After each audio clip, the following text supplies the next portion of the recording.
Sedim v močvirju in razmišljam. Zapisi iz močvirja.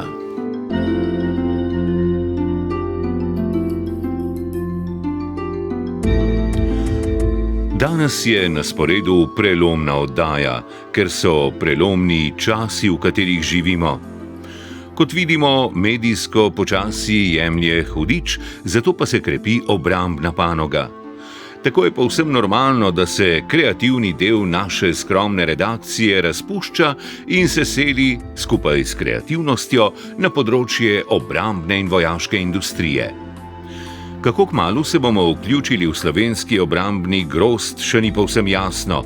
Je pa zanimiv podatek, da se je, čim smo se Evropejci zavezali v obrambo pognati milijarde evrov, obrambni grozd povečal iz 50 jagod na več kot 130 podjetij.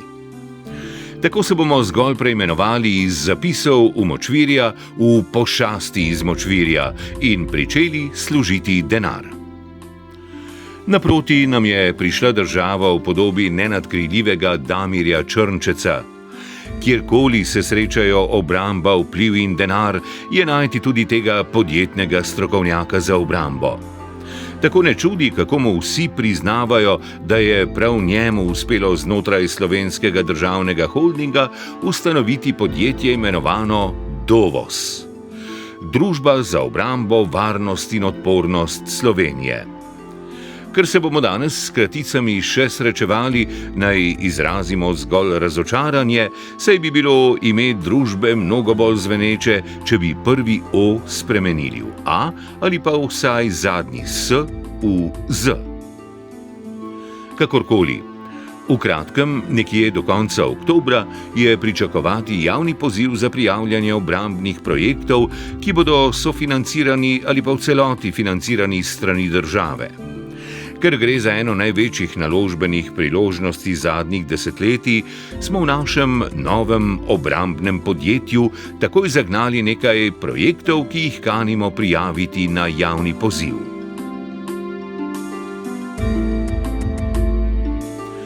Prvi projekt se imenuje PENIS, kar je kratica za prenosni eliptični napadalni izstrelek Slovenije.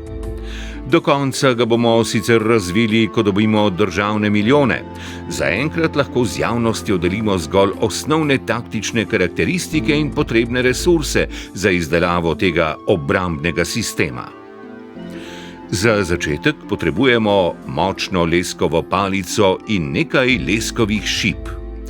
Nato je potrebno palico elipsoidno upogniti in jo v elipsi držati z uporabo motvoza ali pač plastične vrvi za obešanje perila. Nato je potrebno s kuhinjskim nožem opremiti visokotehnološke leskove šibe z utorom na eni in z bojno konico na drugi strani.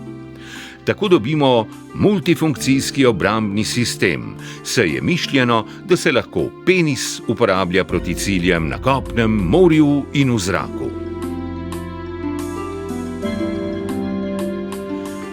Drugi obrambni sistem, na katerem delamo v našem obrambno-raziskovalnem laboratoriju, se imenuje NATEK, kar stoji za natezni avtomatsko-taktični eruptor granat.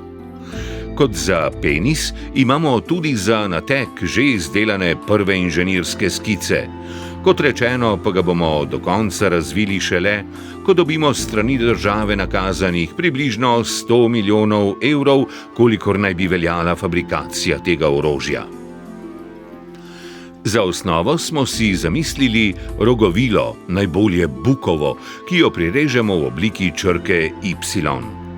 Na zgornji tretjini obeh krajših delov rogovile z visokotehnološkim 3D rezkalnikom oziroma pipcem urežemo dva utora, v katera pritrdimo gumico, ki so jo mati zavrgli z kozarca vloženih hrušk. To orožje, v NATO terminologiji imenovano launcher ali frača po domače, je enkratno predvsem zaradi velike prilagodljivosti kalibra posameznega izstrelka. Lahko izstreljuje gramos kalibra Polčanar, posamezne prodnike pa vse do klasičnega NATO kalibra 7,62 mm. Edino, kjer bomo morali biti pazljivi, in Damir Črnčec bo pri tem kot nadzornik Dovosa še posebej natančen, je dvojna raba vojaških projektov sprejetih v program.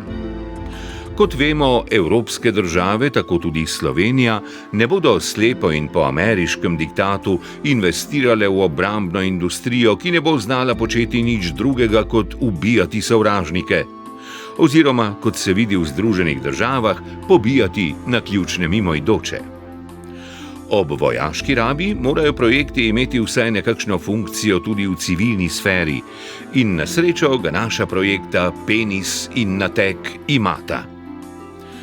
Ko bodo ostali vojaški projekti, ki se prav v tem trenutku globalno rojevajo v podobnih državnih podjetjih, kot je Dovos, realizirani, se pravi, ko bodo Damirji Črnčeci po vsem planetu odlično opravili svoje delo in mirnodobski denar transformirali v nemirnodobskega ter posledično požgali civilizacijo, takrat bo mogoče s penisom zalezovati mamuta in ga ob sodelovanju vsega plemena tudi upleniti. In ko bomo mamutovine siti Slovenci zrli v nočno nebo, bomo lahko kot dvojno rabo vrhovnemu nategu posvetili plemensko daritev.